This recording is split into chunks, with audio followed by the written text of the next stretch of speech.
Bismillahirrahmanirrahim. Assalamu alaikum. It's a pleasure and honor to be here. I'd like to thank the organizers, Thomson Reuters and Dubai Chamber of Commerce, for putting on a magnificent show yesterday. And today there was a lot of hard work undertaken by a lot of people, and we'd obviously like to acknowledge that hard work. Welcome to the final session, the closing session. We're looking ahead to 2020, as many of the Muslim countries have developed plans for 2020, 2030. Where does Islamic finance and the halal industry fit into that vision? The format of the closing session will be the following. I'll do a brief introduction of what we're going to talk about. And then what we'll do is turn it over to my colleagues, who will introduce themselves and what they want to flush out at this plenary session. A minute, minute and a half each. Then we've got some slides that lays the foundation for what this session will be about, and then we'll dissect various points on those slides. Discuss that for about 20, 25 minutes, then possibly open it up to the audience, time permitting, and then the last 2-3 minutes, what we'll do is talk about the road ahead, 2020. Where is Islamic finance going to be with respect to a country, a Muslim country, a non-Muslim country's vision in its growth and development? So let me pass it on to Sir David Wootton. Sir David, please share with us something about yourself. Thank you very much indeed. My name is David Wootton.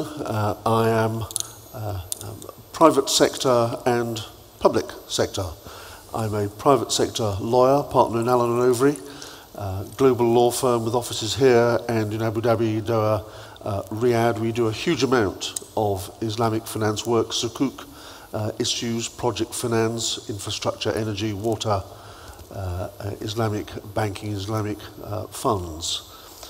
Last year, I was in the public sector as Lord Mayor of the City of London, Lord Mayor, civic head of the Central Business District of London, but the main job is promoting London as a place to do business. London is a global centre, and most of my time was spent talking to other centres and developing links, because that's the way London has become London, by building on links with others, not least with Dubai. We have an MOU for cooperation, for example, between the City of London and the DIFC here. I'm here to listen and learn and find out more about what's going on here in Islamic finance and how you see things, so that I can take messages back to London and to echo the message of Minister Warsi yesterday, that London is, and indeed Prime Minister Cameron on a previous occasion, that London is extremely interested in Islamic finance and working with Dubai to take that market forward. Thank you. Mr. Khalid. Thank you. My name is Khalid Al-Aboudi. I am the Executive CEO of ICD, which is the Islamic Corporation for the Development Private Sector. It is the private sector arm of Islamic Development Bank. We were established in 2000, started business immediately. We are active right now in about 39 member countries of the 56 member countries of IDB. We do the private sector for the group. We do invest, we do finance the private sector in all our member countries. And because when we do business, we have to do it in Islamic, through Sharia compliant ways, that's why we have an interest in Islamic banking and Islamic economy in general. Thank you. Professor Fat. I'm Rifat Ahmed Abdul Karim. I am currently the CEO of the International Islamic Liquidity Management Corporation, the ILM. Prior to my current job, I was the Secretary General of the Islamic Financial Service Board, the IFSB, and also the Secretary General of the IOFI, the Accounting and Auditing Organization for Islamic Financial Institutions. Thank you. Let me share with you a slide, and the next two slides will be the basis of the way forward in our discussion. We want to look at how Islamic finance has been approached in the various OIC countries, whether it's government-led over here or private sector-led over here. And the new countries who are coming into Islamic finance, whether it's sub-Saharan African countries, the CIS, or the G20 countries wanting to plant the hub and the flag of Islamic finance, what do they need to do? Do they take the role of a market participant or a sunset market participant to become eventually the market regulator? And so the Kazakhstans, the Azerbaijans, the Belgiums, what are the lessons from what these countries have done for them? So that'll be one of the things that we'll talk about. The second area, what I'd like to talk about is, in January of this year, His Excellency Sheikh Mohammed talked about Dubai being the Islamic economy capital. It created a buzz globally. Every Western media covered it. It shows the impact of Dubai, the impact of the words of Sheikh Mohammed, his ambition. But what does an Islamic economy mean? Is it about consumerism? What I've done here is basically taken attributes that can be and are financed Islamically. And if we were to look at a person living in Malaysia, living in the UAE, living in Saudi Arabia, can everything that they touch be financed in a compliant manner? So, for example, a person wakes up in their house, their home is Sharia compliant mortgage. The white goods, the refrigerator, the washer and dryer, consumer financing. Is that done? Is that available? Yes. Insurance for the house, the kafel. Yes. So at one level, in the residence that they reside in, it's compliant. And if we take the example of Chagamas, the Malaysian National Mortgage Company, they buy paper, turn it into securities, and bring it to the secondary market. So we have one ticked off. The second is the person gets into a car. Can the car be financed and has the car and equipment and these other areas in a compliant manner? Yes. They go on a road, a toll road that's financed Islamically, but these are a number of other infrastructure areas that have been financed Islamically. They go to a gas station. They use the Islamic charge card, credit card, debit card to purchase gas, but they get the oil and gas, and it's been financed in a compliant manner to get the oil out from the ground and into the gas station. They purchase food.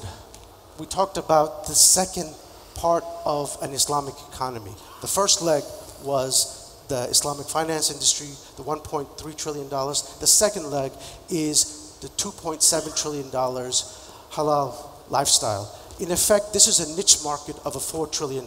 So yes, that's there. Next is that person goes into their office. It's a commercial tower. Have commercial towers been financed Islamically? Yes. Next, their business is import and export. Do they have access to trade finance, working capital, raising money, insuring? Yes. Finally, they look at their portfolio. They look at their deposits. Is it Sharia compliant? So at one level, in the UAE, Malaysia, Saudi Arabia, we have actually, at a smaller scale, an Islamic economy led by consumerism. We have the same thing at one level in the UK, which has had an ambition to be an Islamic finance hub from the mid-80s. So that basically sets us the groundwork of what we want to talk about going forward. So David, you are from a jurisdiction that's gotten a lot of buzz since the end of October with the WEIF and the Prime Minister talking about a 200 million pound sukuk. Mm-hmm. Can you share with us, that's the beginning of the journey to expand what UK has done. What are we seeing and where are we with respect to Islamic finance in these bubbles? What governments do is a number of things. They set the framework, and indeed the UK journey started now 10 years ago in changing our tax laws to accommodate aspects of Islamic finance. They set the tax regime, they set the regulation regime, they set the legal system. The UK is doing that in relation to Islamic finance. It's done that in other new areas, green finance, social investment, social impact bonds, and recently also trading in the renminbi. And in setting that framework, they're sending a signal to market participants in the private sector that doing this kind of activity is okay. It's a validation. Recently, the UK government, for example, signed a trade agreement with Kazakhstan, a country that's had a bad press in the UK media. That sends a strong message that doing business with Kazakhstan is okay. So the government encourages, when necessary and when it's a good idea to start an activity, it will be a market participant. Hence Prime Minister Cameron's commitment to a sovereign sukuk. And if that goes well, it would not surprise me at all, though there's no commitment to this obviously, if that was not to become the first of a regular series of moving the market forward. In relation to the bubbles on the screen, you will find Islamic finance present in all those bubbles, in small amounts, small market shares, but an increasing amount of interest. The UK is a country which likes ideas. It doesn't necessarily follow them, but it likes inventing ideas. Communism as an ideology was invented in the UK. We just didn't do it. Other countries did. The way forward with Islamic finance is to get across to the public in the UK the idea underlying Islamic finance, the idea that it's more inclusive.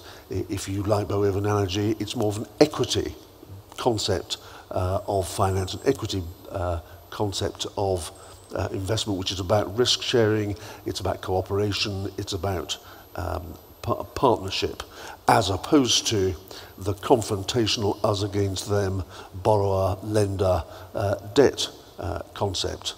And when that concept gets through, I think there will be an increasing interest in non-Muslims in the UK, and that's the point, non-Muslims taking out finance in Islamic form or making investments in Islamic form. I was taken yesterday morning at one of the sessions in this room where Mr. Saleh of Al-Islami Foods asked the audience, is halal food just for Muslims? And the answer is no. Is Islamic finance just for Muslims? No, but we need the way to get that across. And I think this will lead to a great increase in business in the UK and other developed markets, is to start with the underlying ideas which have brought Islamic finance to where it is. Thank you. Khalid, the question to you, I want to go to two parts. The first part is here. ICD has set up leasing companies in the CIS, Sub-Saharan Africa. You've interacted with many government officials at the very senior level. How are they viewing Islamic finance, and what kind of commitment are they asking of you and they're asking of themselves? So in this particular line, from Nigeria, Senegal to Kazakhstan, where do those countries belong with respect to this particular graph? Yeah, I think for ICD being multilateral development finance institutions dealing with the private sector, actually we are not supposed to approach governments when we do projects. But because of the situation of the regulation, many times we find out that certain regulation on the country may prevent that transaction that we want to do. So then there is this interaction with the governments. Of course, when it comes to projects, direct financing to projects in our member countries, one of the biggest issues that we face is the issue of taxation. Because the structure that we're using, which is Sharia compliant, involve buy and sell. And in many countries, this is subject to taxation unless there is a regulation that exempts that from happening. And if there is no regulation and you cannot get that waived, then it's become very expensive for this project sponsor to do business with us. So this is where I think one of the major issues that we face in some of these countries. Now when it comes to establishing financial institutions, and you mentioned the Ijara companies, Why we want to do Ijara companies, or we started to do Ijara companies in Central Asia, because we wanted to do banks. But the regulators are not, in these countries, are not ready to change the many regulations to allow for Islamic banking. So we choose a sector where we will be able to provide financing to projects without having to go through the banking regulation. Ijara or leasing tend to be a sector where it's easy to enter. It depends. In some countries, you need a license from the central bank. Some countries you need it from Ministry of Finance. In some cases, they just apply as a corporate and establish it. So that allows us actually to do Islamic finance without having to go through the banking system, without having to change the regulation. Again, the number one issue for ICD is because we have a good relationship with the government. We are owned by the governments of our member countries. They have signed our agreements that give us certain privileges, and but at the end of the day, if there is a regulation in the country that make it difficult for a transaction to do, again, as I said, either try to change this regulation, and some of our member countries are actually responsive. But some probably will take more time, so we'll try to find other ways to do it. But by and large, I think the trend right now is that we see more responsiveness from governments and trying to see how they can make it happen to us. Okay, thank you. Professor Fat, I want to go to the savings and deposits. Short-term liquidity amongst Islamic financial institutions, interbank operations, is one of the Achilles' heels in Islamic finance for it to become conventionally efficient. The IILM was established to address quality paper short-term liquidity. Can you share with us, you've done a sukuk 490 million. I know there's more in the pipeline. How do you see IILM developing this very important area, because it is an Achilles heel in establishing Islamic finance to its full potential come 2020? Thank you. When the IILM was conceived back in 2008, it was established in 2010. By that time, we were experiencing the financial crisis. But I think those who did the thinking at the time were ahead of the curve. The IILM this year, as you correctly pointed out, issued its inaugural sukuk for 190 USD. And today, 3:30 Dubai time, we reissued them because these were 3 months tenors. So today, there was a press release released at 3 in the afternoon, 3:15, which showed that they were fully subscribed again. And it demonstrated that we can do it.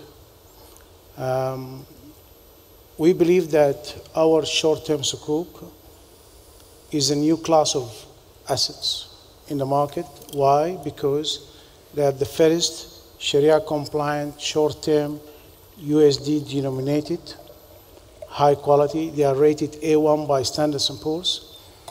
The IILM is not a rated institution, but we have managed to incorporate or develop or adapt a financial technology that is very much used in the USA and Western Europe.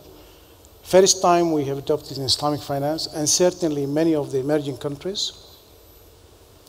And it worked. We keep issuing. We have developed a program, rated, and out of that program now we are issuing our sukuk. And as you correctly said, there will be more to come. So people should be in the watch out for the good news.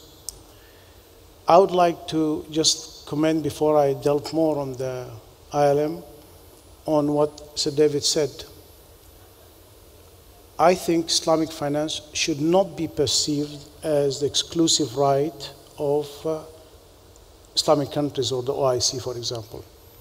This is evidenced by the IFSB and now the IILM. We, in the IILM, for example, we have members who are not members of the OIC. We have Luxembourg, we have Mauritius, the central banks. They are members of the IILM. They are not members of the OIC. The same thing when I was at the IFSB, We had Central Bank of Japan, China, Singapore, Hong Kong, Luxembourg, you name it. They were not members of the OIC. The idea is that you have to provide these countries with a platform to anchor themselves if they want to tap this industry. It cannot be perceived as a closed club. Now, then those who would like to join this industry can abide by the rules of the game. If the UK wants to be a hub for Islamic finance, they can meet the rules of the game, well and good. They will then have to compete with the like of Malaysia and others. And I think if they are now a financial center for the conventional, it does not necessarily mean they equally qualify to be a financial center, an Islamic financial center. To become an Islamic financial center is a different game altogether. You need to have, first of all, just like in the conventional, when the UK competes, for example, with New York on who is the best international financial center, one of the most important parameters is that you have a pool of individual, talented individual on whom you can tap. Would they claim the same for Islamic finance? I doubt it. So what I'm saying is that the parameters would tend to change. Countries like, for example, Malaysia have taken the step of establishing a fully dedicated university to produce the human resources. I know some of the universities in the UK have started to offer courses, right? Whether they will match, for example, the INSEAD in Malaysia or not is something else. Whether they will come up with the incentives which Sir David named them as providing friendly regulatory treatment for Islamic finance, whether you will give tax exemptions so that, as Khalid said, in an Islamic transaction, the basic one is a murabaha. You have to own the asset. That means you have to buy it and sell it. These are two transactions. It involves a stamp duty. It will put Islamic finance at a disadvantage if you're not exempted from one. These are the incentives which countries would do. Each country will then provide these incentives or not, depending on what they want to aspire, right? Now, coming to put that in the perspective of the ILM, right? We've opened the platform. Whoever wants to join us. We know that liquidity management is something very acute in the industry. It needed to be addressed. Where would the banks, how would they manage their liquidity? Basel III has come up with very stringent guidelines that would qualify. The ILM paper is the only short term. Yes, we have long-term, medium terms like the ones issued by the Islamic Development Bank, but they would not qualify for high-quality liquid assets as defined in Basel III for institutions to hold them, to qualify them for liquidity management. Now, this is where the countries who would like to come to Islamic finance will come and provide, these facilities so they can track. I'm just wondering, for example, now we have a number of Islamic banks in the UK.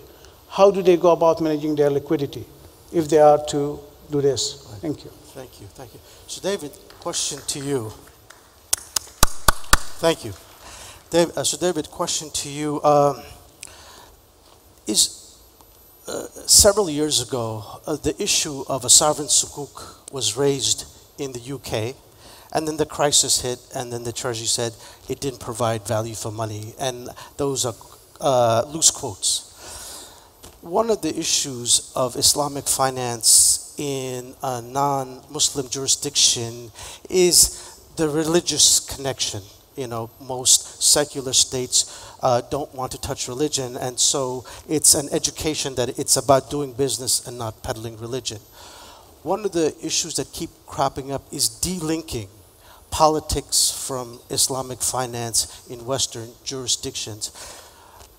The UK is a great model in terms of it keeps going forward with Islamic finance. And as you mentioned, you have bits and bobs of each of the bubbles of an Islamic economy.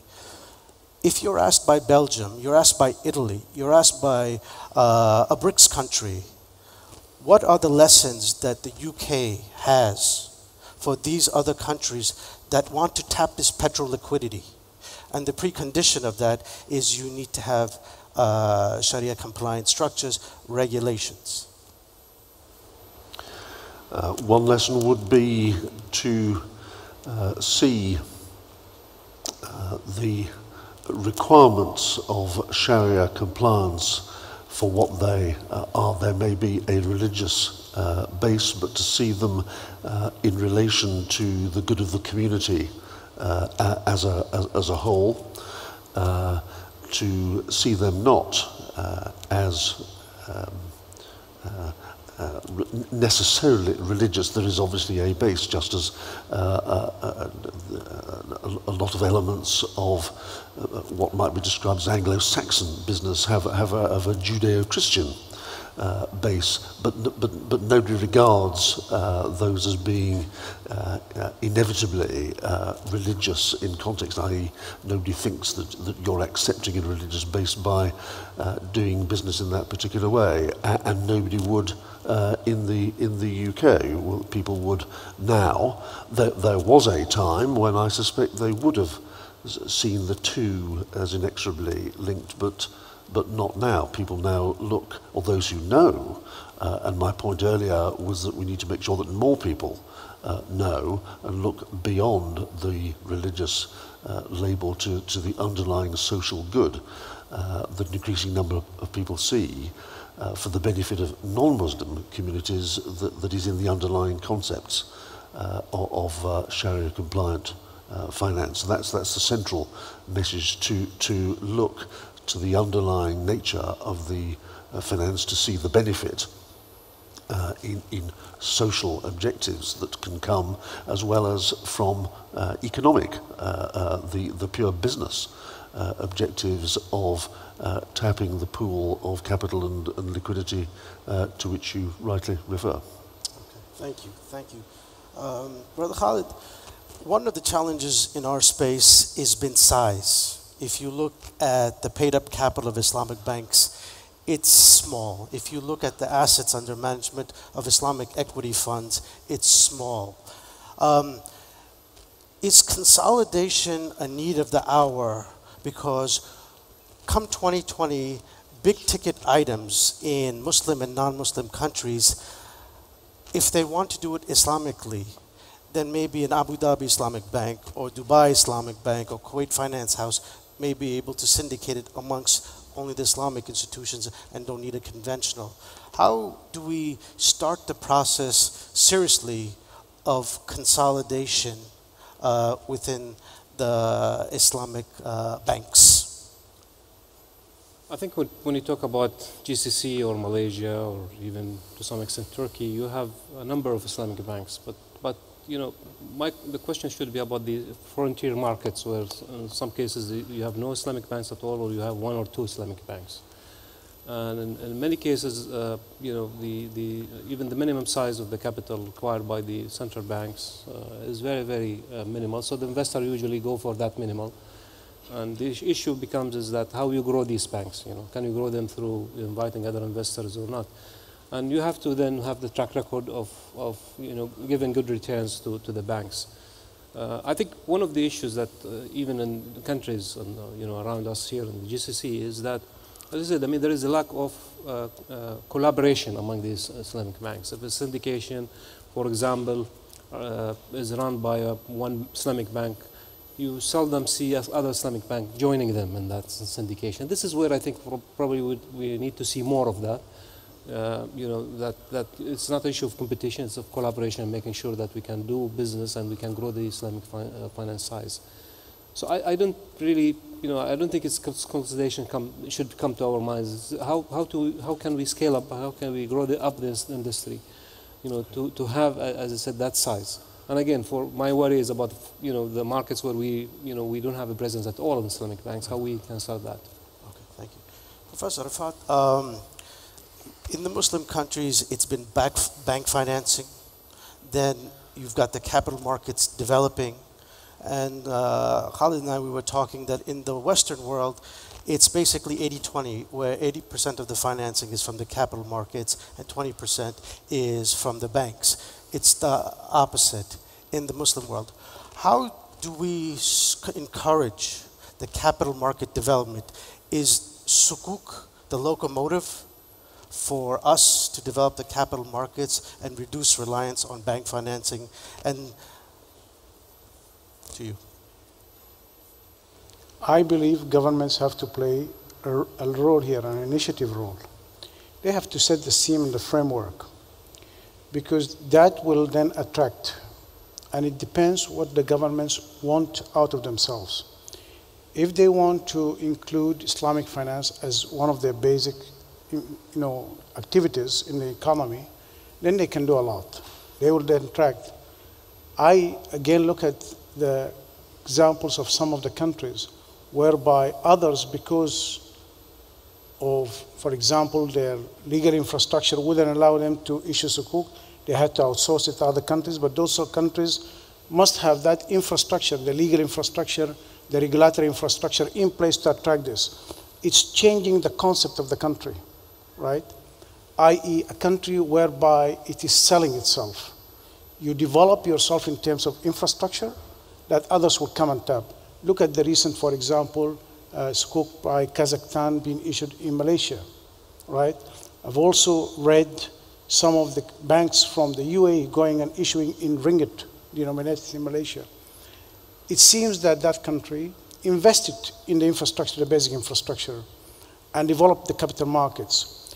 Yes, for banks, you need the retail side to have financial inclusion, which perhaps what the UK is trying to do for its Muslim population there, is trying to introduce Islamic finance to have them financially included, financial inclusion.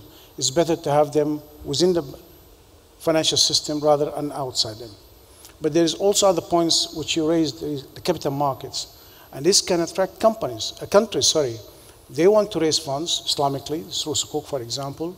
And if they don't have the necessary infrastructure, whether it is regulatory infrastructure or legal infrastructure, they can tap other countries, which have already developed this. It's like selling themselves, I think that's what we should be perceiving in terms of capital markets.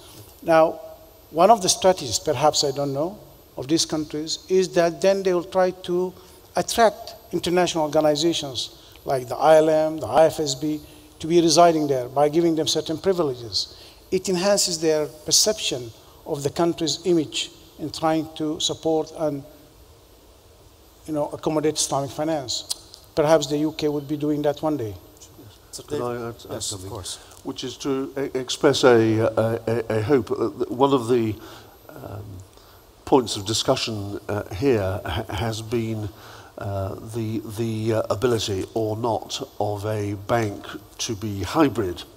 And there are in London a number of banks which do only Islamic finance, but there are many more who do both conventional and Islamic.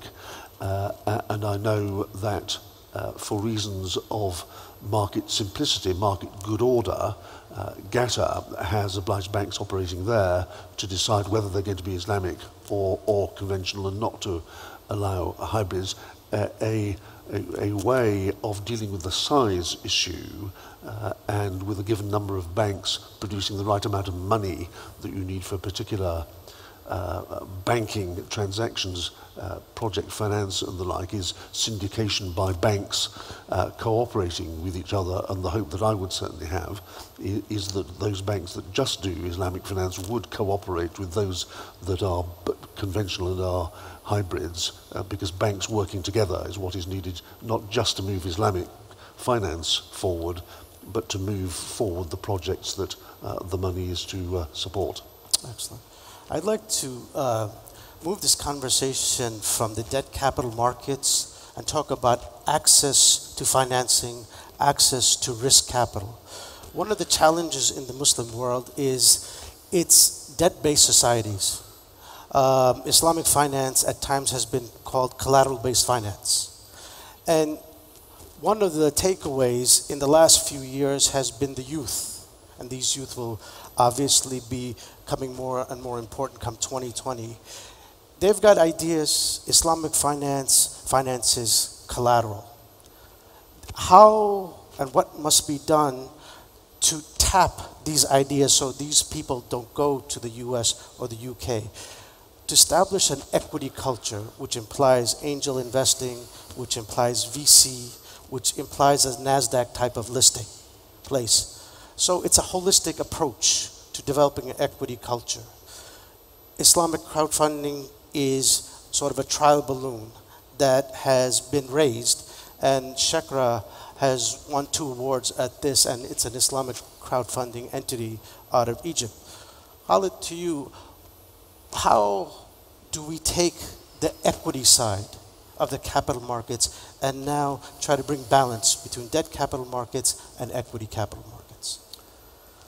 I think in terms of equity markets, as you know, through mutual funds and you know, investing directly in these markets, it's been there. You know, we have sort of correction every now and then. But if we talk about direct equity or you know, investing directly, that's probably the challenge that probably we're facing in the Islamic finance industry, because by and large, I mean, we're talking specifically for GCC, the investors' focus for many years has been on the real estate field. You know, now to take them to other sectors probably is very challenging, because they need to understand this, and you need also people who are able to sell the idea of investing in these sectors to them. And you know, even for us, when we do equity financing, we create sort of companies, whether it's financial institutions or real sector companies, we face these issues that you know, we need first of all to make sure that the investor understands, then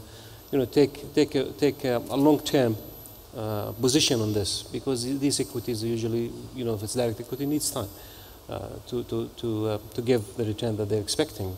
So I think it's not an easy thing, but we're seeing now, you know, from not investing at all, now that there is a trend that yes, let's see the opportunities, let's discuss it, and then probably, you know, let's see how we can invest. And probably, you know, most cases where we involve, they insist that we are you know, investing ourselves to reduce the risk on this investment. But I think for us also, we look at it is that, especially for the SME sector, which we're now focusing more and more on creating investment fund to invest with the SMEs, where the growth is there in that sector, and this is where the jobs are being created most.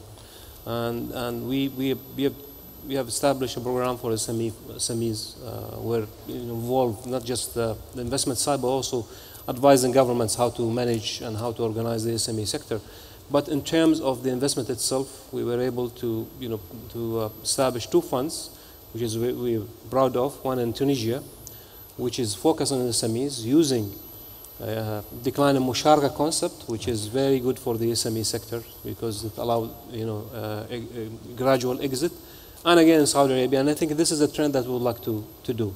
That fund with this concept where you can invest in something that cannot be taken to IPOs right now, but it could be taken in 5 years' time, is something that we focus on and trying to bring investors. Unfortunately, investors that we're talking to mostly now coming from the public side.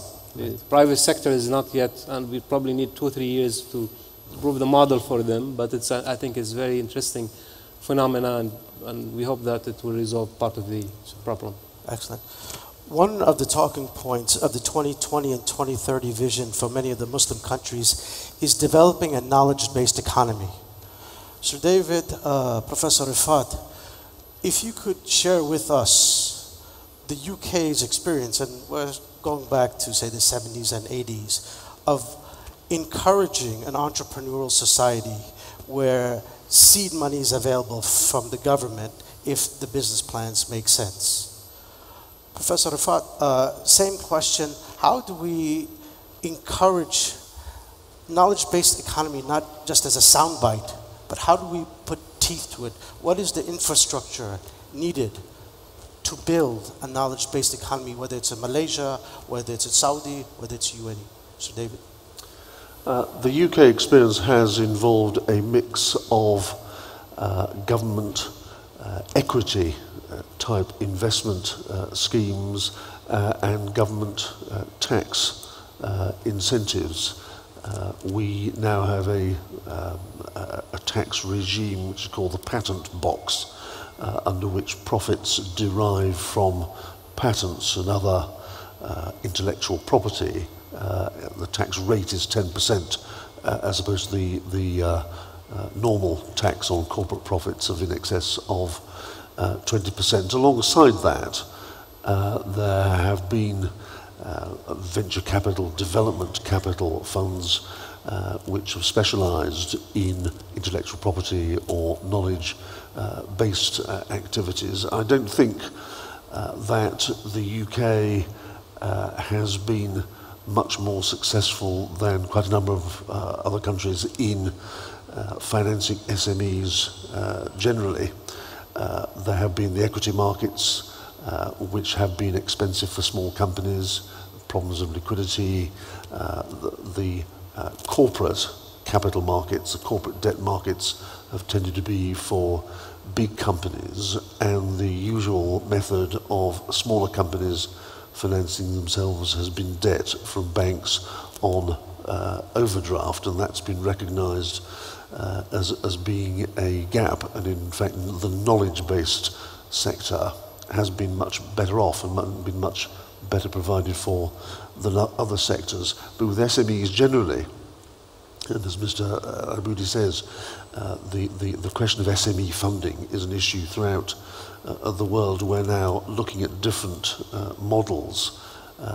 Angel financing is one that you mentioned, and a new type of private placement, which has been in place for many years in the US, but wholly absent in the UK. So the experience in the UK has been reasonable in relation to knowledge-based, but this is knowledge-based companies, but there's a lot more to do. Thank you. Professor Rafat. I like the approach taken by Khalid. Basically, they said, we would like to implement the diminishing musharaka. You put some equity, I'll put equity. But then, after each period, I'll have to sell you my equity so that you become the sole owner of the project at the end of the day. Now they can do that as a very easy in terms with whoever. That can help the SMEs a lot. They can also do the mudaraba, but both the musharaka and mudaraba, right, there's a risk there. First of all, the bank wants to know that it has an exit strategy, i.e. if it goes with you into that project, they'll start selling to you. They want to make sure that you'll buy. They'll be facing a credit risk of you coming up in there and meeting your obligation. In the mudaraba, they'll put the money, they'll become the Rabb al-Mal. And you as the owner of the SME will be the mudarib, the entrepreneur. Now, they cannot interfere in the management. That's as per the mudaraba contract. And so they're taking the risk there. They have to trust you and see that that's going on. But this suggests that that's where governments would have to play a bigger role until, as Khalid said, you establish it and then you sell it in the market. You know, you create the value for it and then you sell it out. This could be something. I haven't seen it in any of the countries, to be honest. Khalid is a multilateral, right? They may be trying to develop this with a number of countries, right? That's where some of the countries would like to take an initiative of becoming a center for Islamic bank or Islamic finance, or developing themselves as an Islamic economy. They can play that role. And then this could be a model to be emulated by other countries, if successful. Excellent. We've got a few minutes remaining, and we focused exclusively on Islamic finance. As part of Sheikh Mohammed's vision, there is also the halal industry, and as I said at the beginning, it's twice the size of Islamic finance at $2.3 trillion. One of the things that we encourage Dubai to look at, and it's looking at, is we have Islamic finance industry bodies in Bahrain, in Malaysia, and they've raised the country's profile, and the country has raised the profile for those industry bodies. In the halal industry, there is no global industry body that provides guidelines. It's time that we have it. Dubai is a global brand. Why not having the world's first global halal industry body based in Dubai? I'd like to ask Khalid, because you've traveled in many of the Muslim countries and have eaten, obviously, their foods. So halal is an important part of the Muslim lifestyle, if you will. Industry bodies are important because they remove uncertainties. When you remove uncertainties, you have efficiencies, economies of scale, and market participants. halal needs an industry body. Do you agree or disagree? And if you agree, is Dubai the appropriate platform for an IOFI-like industry body for halal? Like industry? I'm sorry? Can you repeat that? The last part. Yeah, yeah. Do you agree or not agree that the halal industry needs a global industry body like IOFI, so it removes some of the uncertainties, it brings efficiencies, it brings economies of scale? Well, definitely you need certification, right? And that certification can be issued or should be issued from a reputable international body. Now there are bodies now internationally, and that issuing certification for different kind of foods. And if you bring halal as one aspect that you can issue, and as you know, this is well developed. For example, Malaysia, where there is a certification for that. Some countries have also tried to do this, Iran, Turkey, but as you said, probably there is no international branding or certification for that.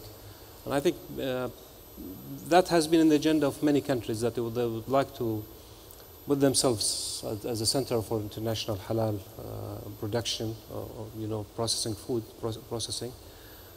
However, it's also meaning that where the production will take place. I mean, if you're talking about Malaysia and the production is taking place in Malaysia, that we understand that is the market for that.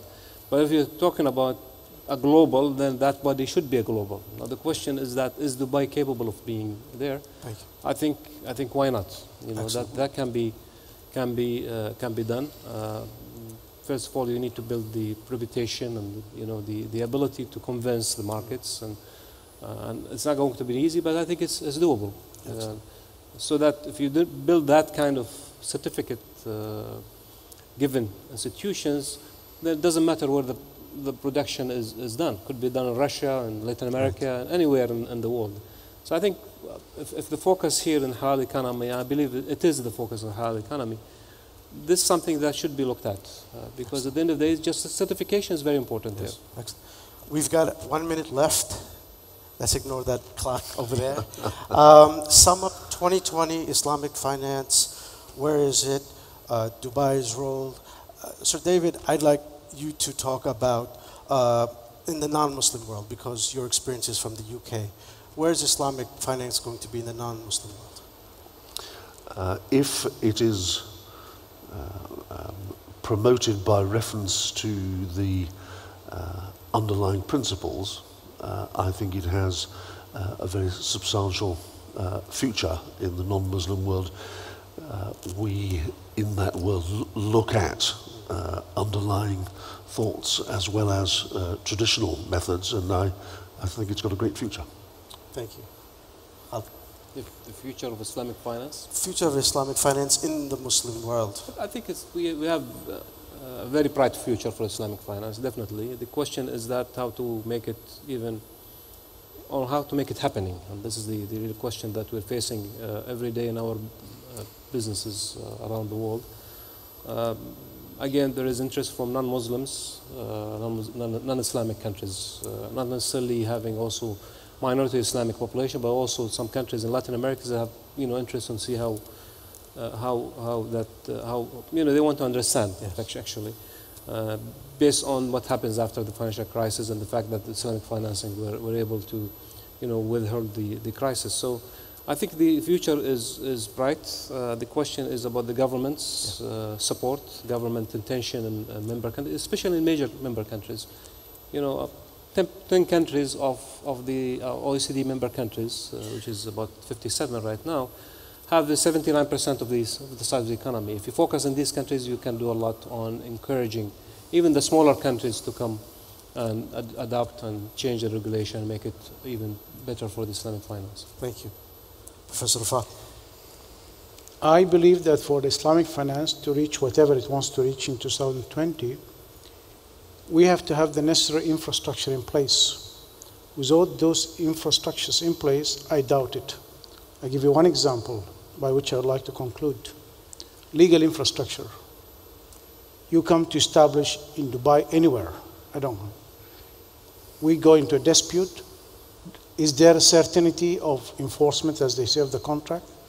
That's the worry of almost every investor, wherever he goes. So the legal infrastructure is a basic infrastructure that needs to be done. We have seen in the UK in the past, there were cases dealt by the courts there. They didn't look at it from the perspective of, for example, addressing the specificities of Islamic finance. That was a legal risk. It will continue until we have an infrastructure like that in place. Regulatory infrastructure, tax infrastructure, whatever.